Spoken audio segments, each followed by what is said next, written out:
Hi అండి, welcome to Sahi kitchen. ఈరోజు మనం బనానా హల్వా తయారు చేసుకుందాం. ఇలా పండిన బనానాని తీసుకుని సన్న ముక్కలుగా కట్ చేసుకొని మిక్సీ జార్లో వేసుకుందాము. ఒక్కొక్కసారి ఇంట్లో బనానాలు ఎక్కువగా ఉన్నప్పుడు లేదా పండిపోతున్నప్పుడు ఇలా హల్వా తయారు చేసుకుంటే చాలా బాగుంటుంది. కాబట్టి తప్పకుండా ఒకసారి ఈ విధంగా ట్రై చేసి చూడండి.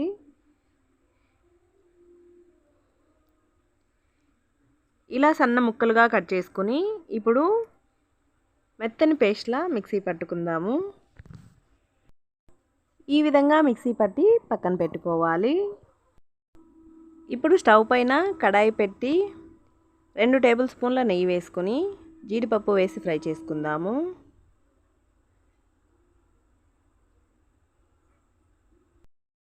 వీడియో చూస్తున్నప్పుడు వీడియోని లైక్ చేసి చూడండి. మీరు లైక్ చేసి వీడియో చూడడం వల్ల వీడియో ఎక్కువ మందికి చేరుతుంది కాబట్టి ప్లీజ్ లైక్ చేసి చూడండి. కొత్తగా చూస్తున్న వాళ్ళైతే ఛానల్కి సబ్స్క్రైబ్ చేసుకోండి. ఈ విధంగా జీడిపప్పుని లో ఫ్లేమ్లోనే మంచి గోల్డెన్ బ్రౌన్ కలర్ వచ్చేంత వరకు ఫ్రై చేసుకుందాము. ఈ విధంగా ఫ్రై అయిన జీడిపప్పుని ఇప్పుడు తీసి పక్కన పెట్టేసుకుందాము. ఇప్పుడు ఇదే కడాయిలో మనం మిక్సీ పట్టుకున్న అరటిపండు పేస్ట్ వేసేసుకుందాము.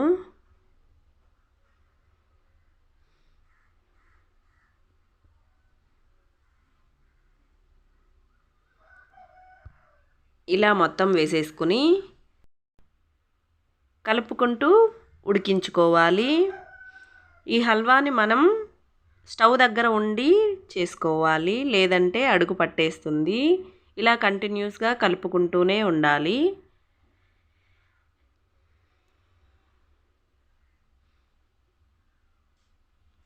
ఇలా కంటిన్యూస్గా కలుపుతూ ఉంటే మనకి హల్వా ఈ విధంగా దగ్గర పడుతుంది. ఇప్పుడు మరొక టేబుల్ స్పూన్ నెయ్యి వేసుకుందాము.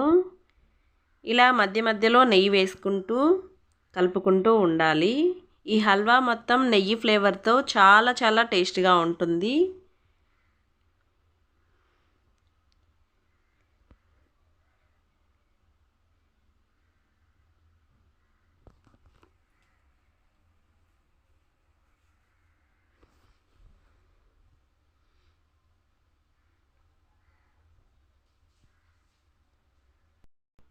హల్వా మనకి ఈ విధంగా దగ్గర పడిన తర్వాత ఇప్పుడు ఇందులో పావు కప్పు బెల్లం వేసుకుంటున్నాను. ఈ బెల్లం మొత్తం కరిగి హల్వా మనకి బాగా దగ్గర పడిపోవాలి. అప్పటి వరకు మనం కలుపుకుంటూనే ఉండాలి. ఇక్కడ బెల్లంకి బదులు చక్కెర కూడా వేసుకోవచ్చు. నేనైతే బెల్లంతో చేస్తున్నాను.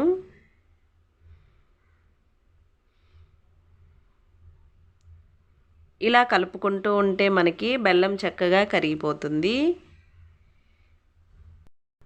ఇప్పుడు ఇందులో కొద్దిగా ఫుడ్ కలర్ వేసుకుందాము.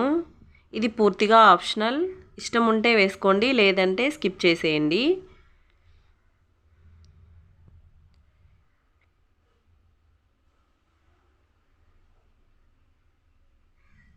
హల్వా మనకి ఆల్మోస్ట్ దగ్గర పడిపోయింది. ఇప్పుడు ఇందులో మరొక టేబుల్ స్పూన్ నెయ్యి కూడా వేసుకొని బాగా కలిపేసుకుందాము.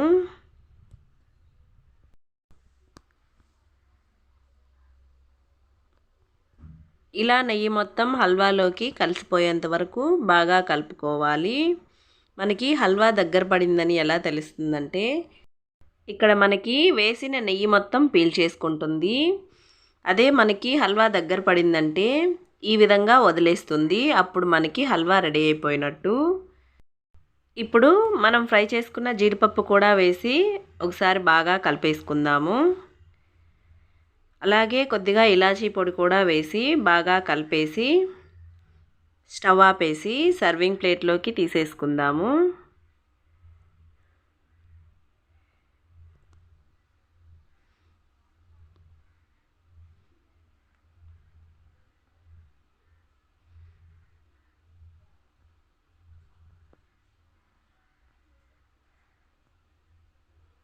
చూసారు కదా, హల్వా మనకి చక్కగా రెడీ అయిపోయింది.